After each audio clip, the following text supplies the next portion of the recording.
Salut à tous les internautes depuis les bureaux de Simbali et d'Atlantide Organisation à Troyes dans l'Aube avec le soleil et qui était au rendez-vous. Alors j'ai reçu beaucoup de questions auxquelles je vais essayer de répondre. La première c'est une question de Maria Bellini. Alors Maria, tu as un problème avec tes lentilles de contact. Bon, tu sais que dans le désert c'est un endroit un peu sec, il y a peu d'humidité.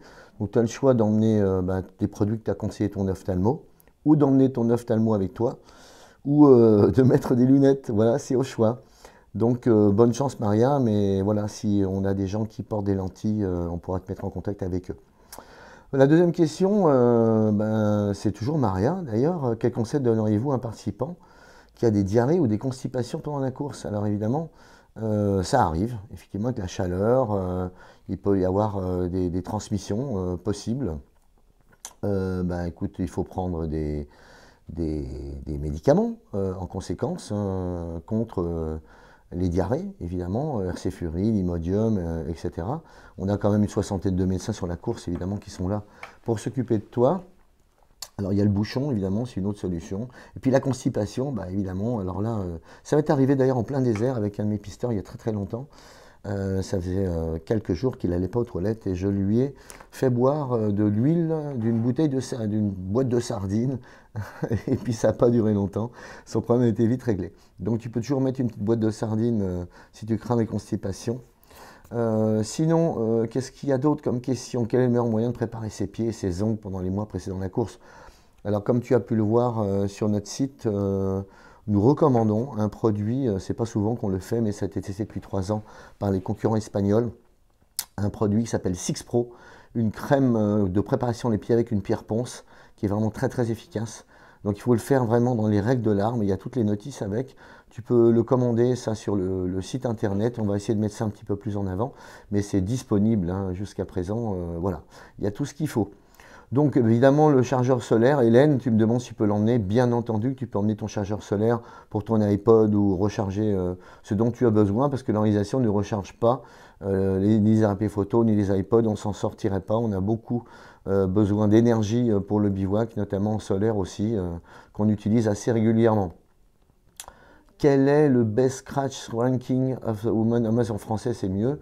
Le plus beau classement au scratch, ça a été une Italienne qui a fait 7e au classement général. Ragna Debasse a fait 17e, je crois, de mémoire l'année dernière. Donc ça laisse beaucoup de garçons derrière, ça va faire plaisir aux filles, ça.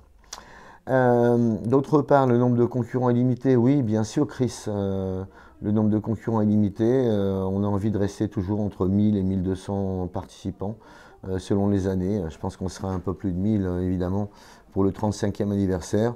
C'est normal que les éditions anniversaires attirent un petit peu plus de monde. Mais on veut rester dans quelque chose de gérable et d'humain, en tout cas à dimension humaine. Valérie, toi, tu me demandes évidemment, est-ce qu'il y a quelqu'un qui s'est déjà perdu?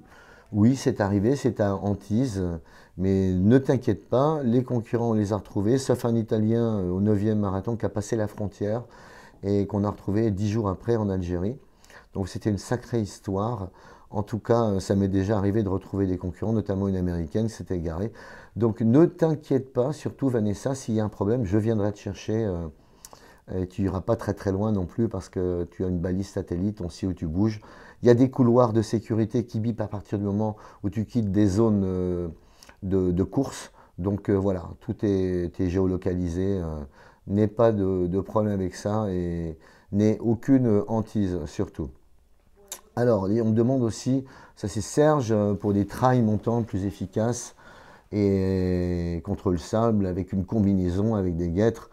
Tu peux toujours emmener une combinaison d'homme grenouille si tu veux. Bon, je plaisante, mais je pense que la majorité des coureurs mettent des guêtres et des chaussures de running de trail traditionnelles. Donc les chaussures hautes, voilà. Bon, je te les déconseille pas, mais je te les conseille pas non plus. Voilà pour les petites questions que vous avez posées. N'hésitez pas, c'est plutôt sympa aussi d'être avec vous et puis de répondre en live. Si vous avez d'autres questions, n'hésitez pas. En tout cas, en direct de Troyes, des bises à tous et à très bientôt. Salut!